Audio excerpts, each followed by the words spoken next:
Steelers Nation, how we feeling, baby? Welcome back to another episode of the Texas Steel Podcast. I'm Pierce Drexler, joined always by my cousin and partner in crime, Drake Greenstein. We're here soaking in a Week 1 victory, taking care of business on the road against the Atlanta Falcons. Only half of the league gets to wake up on Victory Monday and just be able to soak up that 1-0 feeling. Might not have been all in the prettiest of fashion, but boy, a dub is a dub. They all count the same at the end of the day. How you feeling?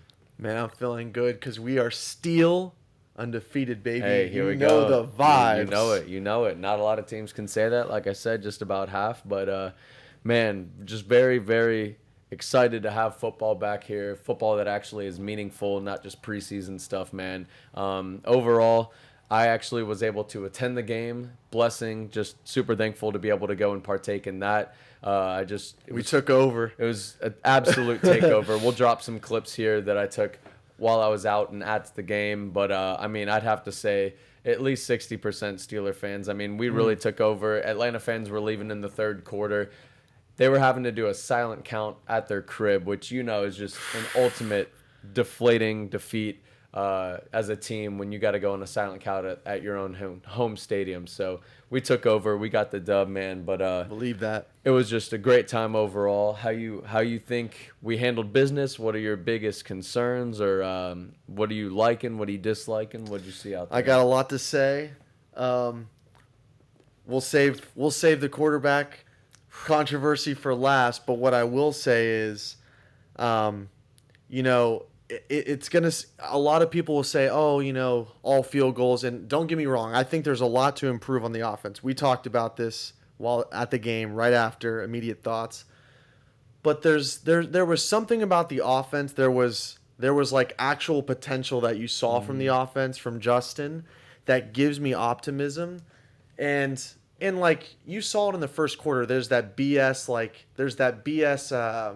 pass interference call on George Officiating Pickens. was not Terrible. in our favor during this game. I'm just looking at, like, you have that failed 4th and 1 conversion. That would have been a touchdown drive. You have that BS offensive pass interference. That probably would have been. And again, just real quick touching on that 2-point conversion. We're like big on wishing Tomlin would go for it in those instances. So if it pays off, we're saying he's a legend. Thank you for doing it. And the fact that it didn't, I'm just happy that we had the guts to go ahead and call it. It looks different. Kevin Adams said something on Twitter. He was like, "Hey, even I was wanting to go for it on that." And like, as a fan, you know you're gambling the 50-50. Yeah, you either get it or you don't. But I think in our hearts, that's one big concern we had with Tomlin is just the conservatism back in the day, not wanting to go for those 4th down opportunities. You want to talk about conservatism? I mean, what, 13 seconds or what? How many seconds?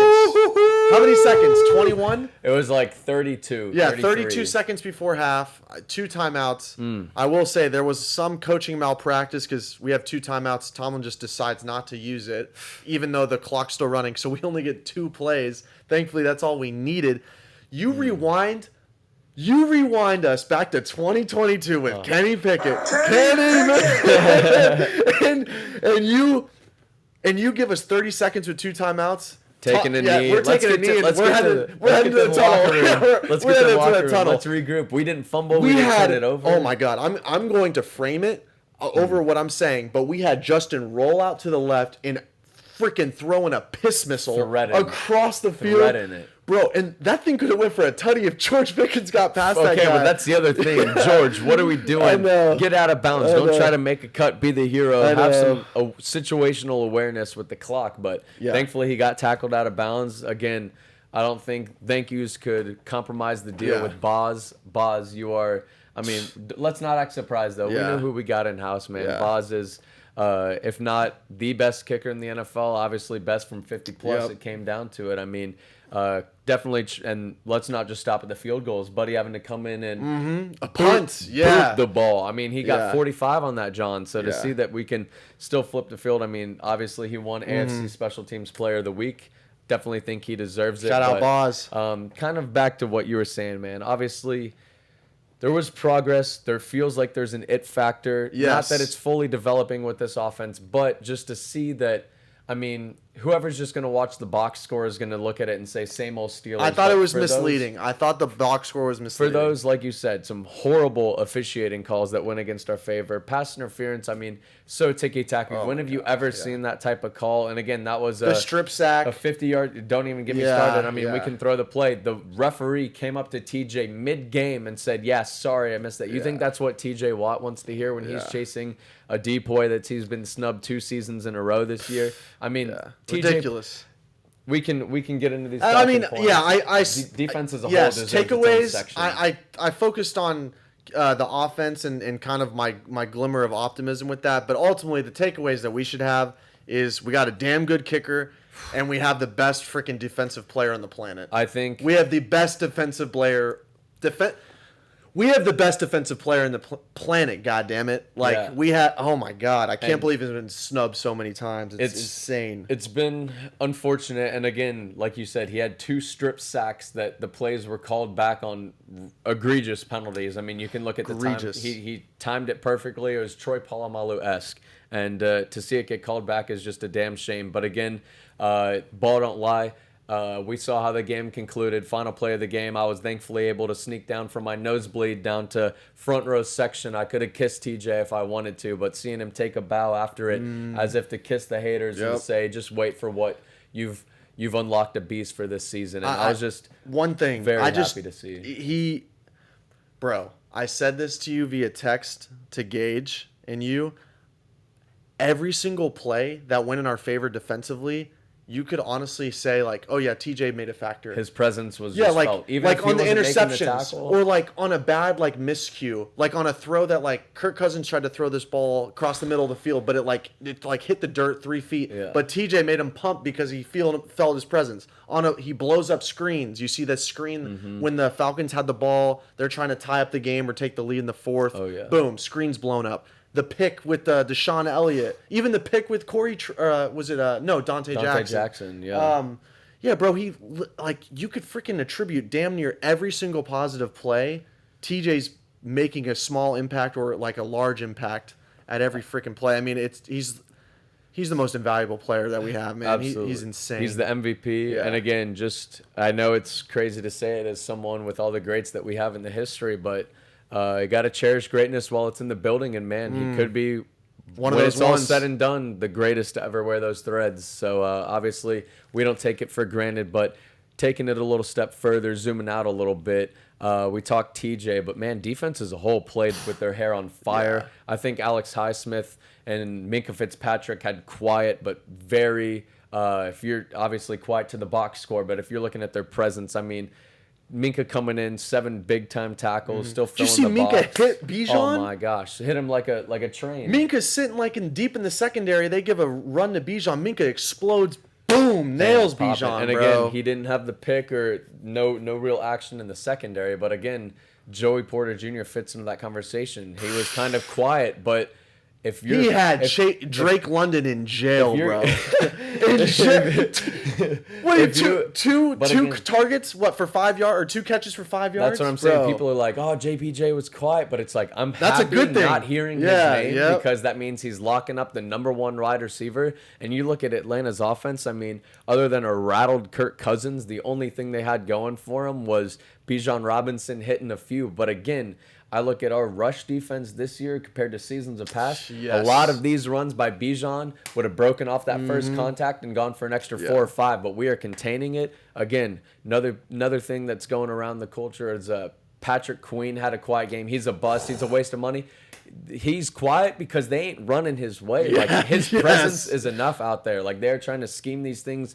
Looking at the tape, like a lot of the projection with the run sweeps and stuff were going the opposite way of Queen, and I still think he had a And good this- day with really just quick, his presence alone. This is a defense, bro, that has yet to add. We're going to bring back Terrell Edmonds. Terrell Edmonds. Hey, welcome back Yeah, to welcome Pittsburgh, back, man. baby. We're happy to have a former first-round draft pick back in the building. Obviously, you cannot be complaining with only adding Yep. depth to He'll that know the position. scheme. He'll know the culture. I think it'll be a perfect fit. I mean, he's not going to start anymore because we got guys there. But, I Oh, mean, yeah. bro, injuries are inevitable. You mean to tell me him coming off the bench is better than calling someone Yep. else off the couch or One something? more? Not Cortland. Cam Sutton. Cam Sutton's going to come back in week 7. I'm fired up about Cam so again. You look at a team, bro. We have depth everywhere on defense. I mean, I'll say it now. We're going to have a top 3 defense in the league. I don't think that's. Think we're there. I mean, think we're already there. This is going to be an elite defense. I think we are elite. Once again, everything rides on this offense, man. And look, I have that tone because you know why. These last 4 years have been torture. It's like been pouring purgatory. Yeah, bro, it's been like watching grass grow, paint dry. We all know it. But I think, like you said, there was that it factor you saw from plays here and there.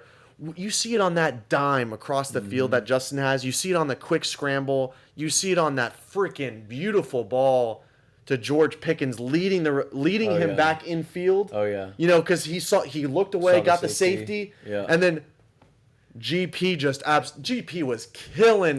He's murderous. We got ourselves a guy. What was the number? The so-called number 1 cornerback, bro? He was going at Terrell. AJ Terrell was getting. I mean, George Pickens was having eating a field day. Yeah, he was eating his chicken wings on him, bro. Like.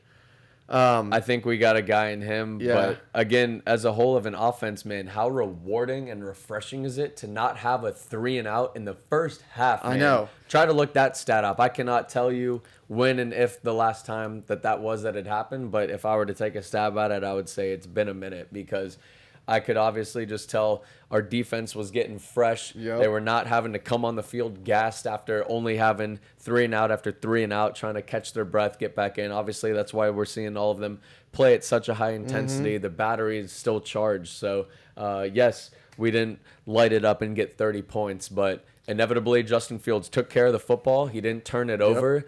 Obviously, we still have some played good football. glaring issues at the wide receiver 2 position. Anyone that's a wide receiver not named George Pickens collected for 2 catches and 7 yards or something ridiculous like that. So I got the Calvin box score Austin, here. Van Jefferson, we're going to need some more out of you guys. Roman Wilson, heal that ankle up quick and get back on the He field, should play baby, because he looks like he's going to be active next week. we're going to need it, even if Yeah. it's just getting us an extra 20, 30 yards here or there. Pat Muth, obviously think he had a good game, was hoping for a little more tight end play, but again, it's something that we haven't seen. We're going to need involved in him our next scheme week for quite some time. Yeah.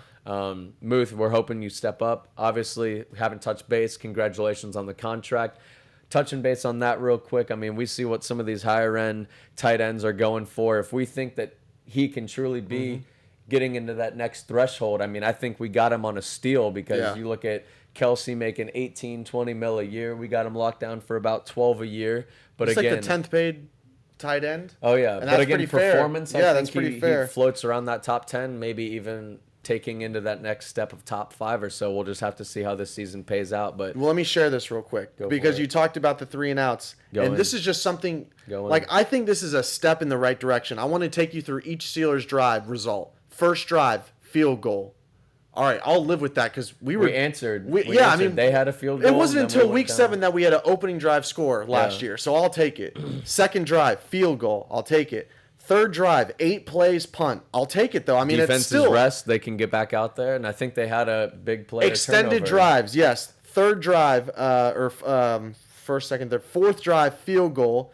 Fifth drive was a 3 and out. Our first 3 and out wasn't until the first drive of the second quarter. Second drive in the second quarter, field goal.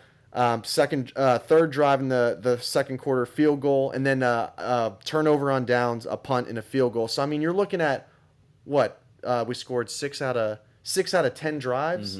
I mean, I'll live with that. That's a step in the right direction. And again, if we were were to, 3 and out, if we were to look on some of those other ticky-tack penalties, or even just getting the strip sack that TJ got us that got overturned on the offsides, I mean, we would have only another drive to go out there and try to perform and do something. So when given opportunities, I think Justin rose to the occasion, finishing the game with 156 passing yards. I think he had 50-something on the ground himself, though. But again, coming up in some big-time moments, there were a lot of third and mid-range, 7-8 yards, and he's able to pull out the side, take loose, and pick up 10 and get us that first down, keep the chains moving, keep the drive alive. What did you think of our play calling? I thought the play calling, people are saying Canada-esque, but again, I think there was a lot more space developed and like concepts. Obviously, having that one jet sweep with Pickens coming around. Like, why would that not be a God. Calvin Austin? Yeah, He ended up yeah. hurdling a guy, but we lose 10 on the play. Yeah. Like, that's Drive just- killer. We cannot have that. But again, I think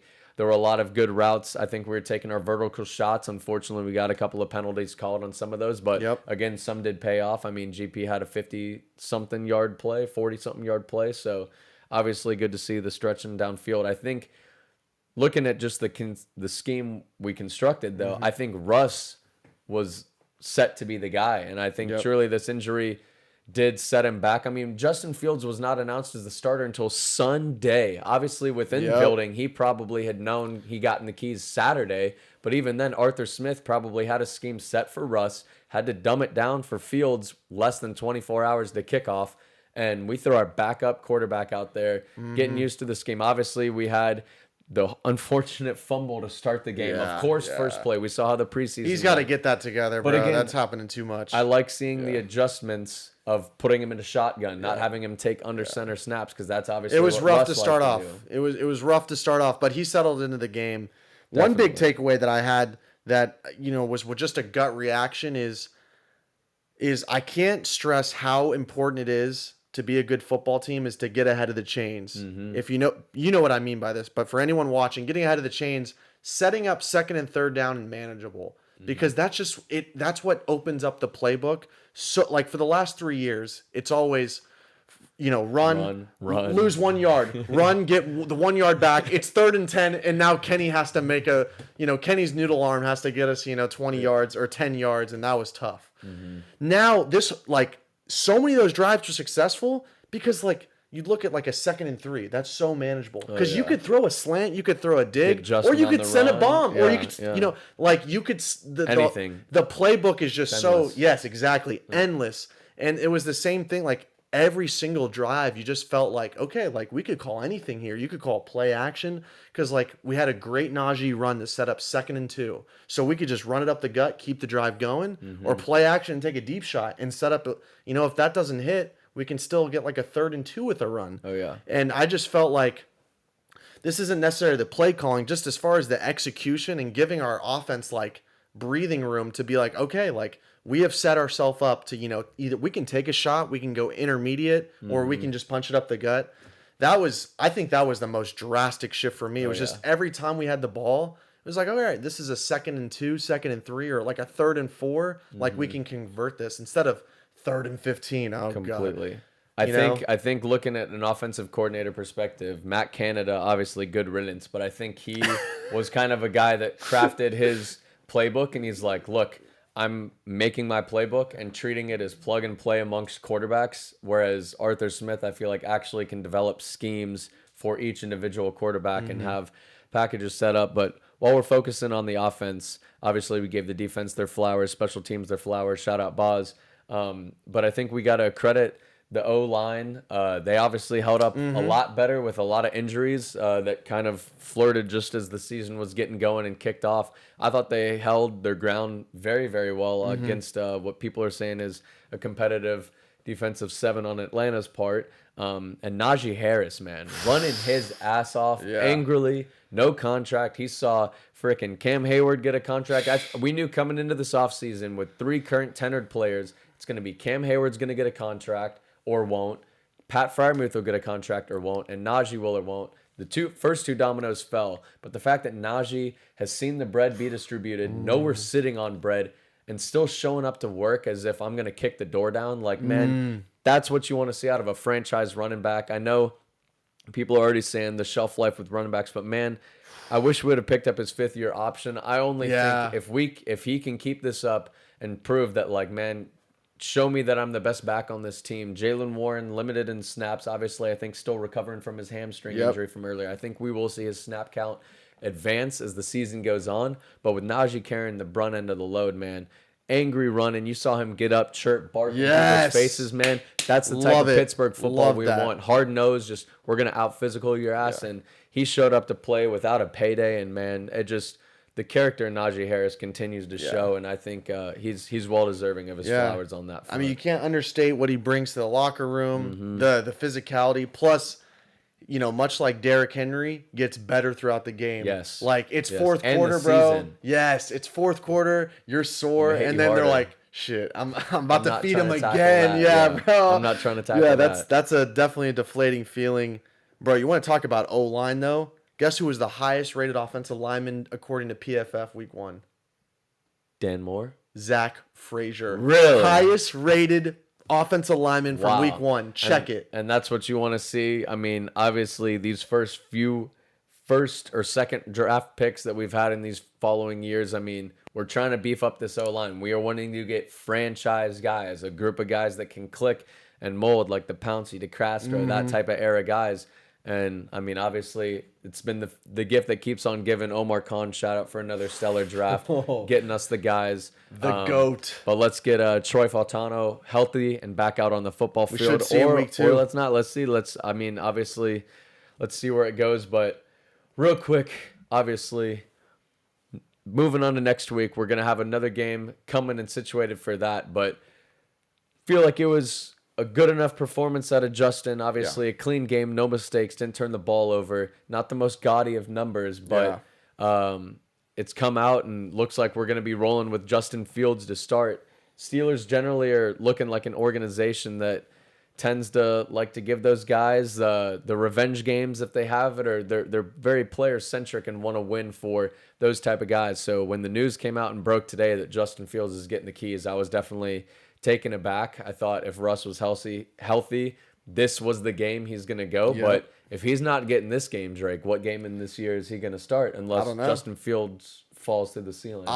Dude, I think this game in Denver, and we're going to be shooting a Denver video shortly to preview that. But really quickly, this game in Denver, bro, like, I haven't told you this. I think this could be one of the most pivotal games of the season. Mm-hmm. And I know, like, people will say that all the time about games. But no, seriously. This could, like, if Justin plays well, this very well basically, I think, how could you not play him the rest of the year? Because if he plays well, we get, like, a 24-10 win over Denver. Dude, You mean you're pulling that? and that's what I was telling you and Gage. Like, the media is infatuated with Fields. The Steeler fans are infatuated with Fields. Tomlin is infatuated with Fields. Like, everyone wants Fields to start, and if he keeps on producing W's on the schedule, bro, Tomlin is not. I just can't see Tomlin pulling out the keys and saying, "All right, I'm going to give him back to Russ." It's just not going to happen, or at least I don't see that. Am I crazy or? I mean, again, I think the Steelers are a very particular ball team, and I think we've proven, again, it's a stat that us Steelers fans are kind of sick of hearing, but the non-losing season, obviously there's a regimen. And if you look at our defense last year, I think we held opponents to 18 points a game. You mean if our offense could just have their head out of their ass and score more than 18, we could have gone undefeated throughout the year? Like, it's just, obviously, I think we've just been in a tough pinch of the offensive firepower to get there, but to see finally potentially the turning of a new leaf. Again, this feels like the firing of Matt Canada game. We go out next week, put up 400 yards of offense, only 16 points, and it's like, well, you didn't watch, and I don't want to feel like boy who cries wolf with this, but again, it seems like we have at least competent quarterback play, a step up from last year. Defense is only getting better. Dare I say, best we've had since our Super Bowl days with Troy Polamalu, James Harrison, It's all up that there, squad. But a lot's riding next week for Justin. A lot is riding, but they need one quick thing is he needs to settle into the game quicker, and I think Tomlin's gotta loosen the chains up a little bit. I think it will be. I think the playbook will be open.